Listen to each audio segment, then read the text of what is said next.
Balik sa GMA Regional TV Live mga kapuso, karong buntaga sa Spotlight. Atong ilailahon kining usa ka Sugbuanon mga kapuso. English teacher ni siya nga nagbase na karon sa Japan.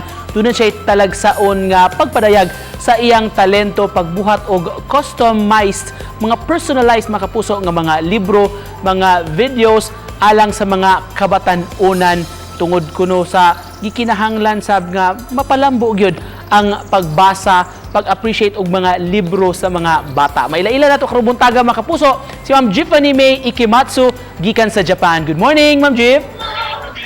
Mayang buntag, good morning sa tanan. Thank you so much for joining us, Ma'am Giff. Short background lang nimo. Before katong base pa kas Pilipinas, nagtudlo jud ka, you're an English teacher.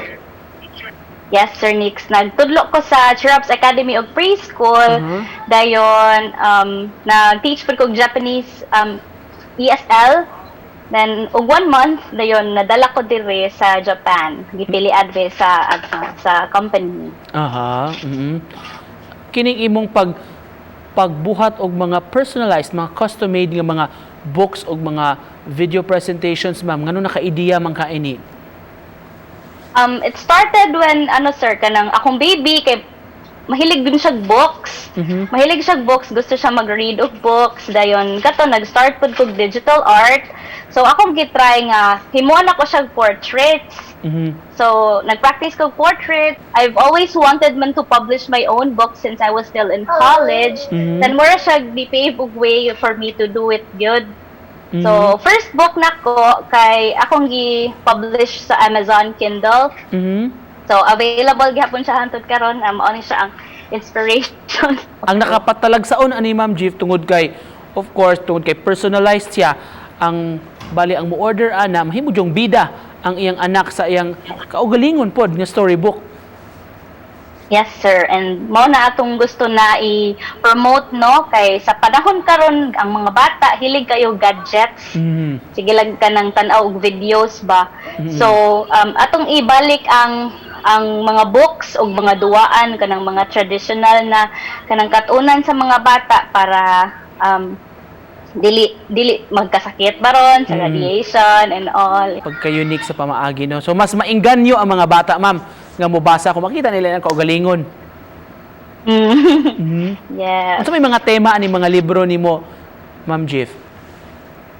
So, natay, sir, ages 0 to 6. Mao na ang mga fruits, kanang mga babies' first words ng fruits, numbers, letters of the alphabet, na ay colors, shapes, ingon ana. Dayon sa age 7 and up, kay kanang na ay kanang good deeds.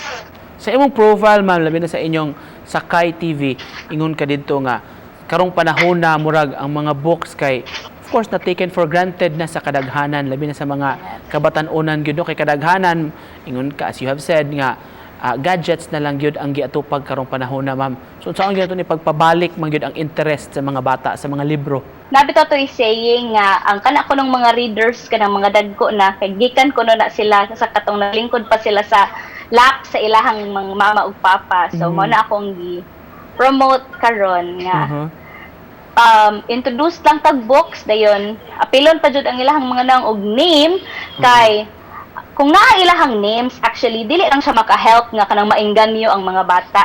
That's also one thing for them to remember, the spelling of their names. Kung sige sila tanaw, sige sila kanang basa sa book niya, murag makita nila ilang names all the time.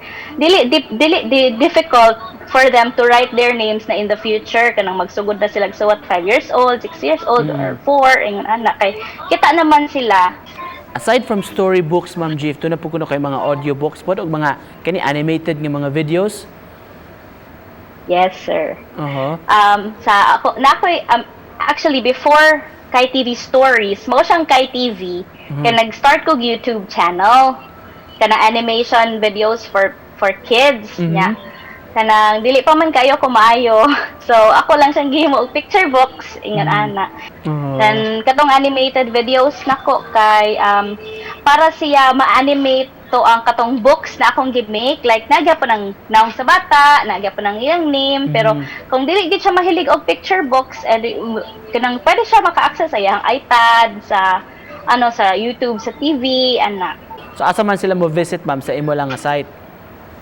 Yes, we have a website na kaitvstories.wordpress.com.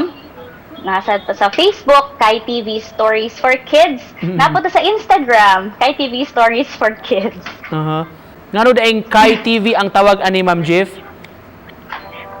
Because my son is named Kaito.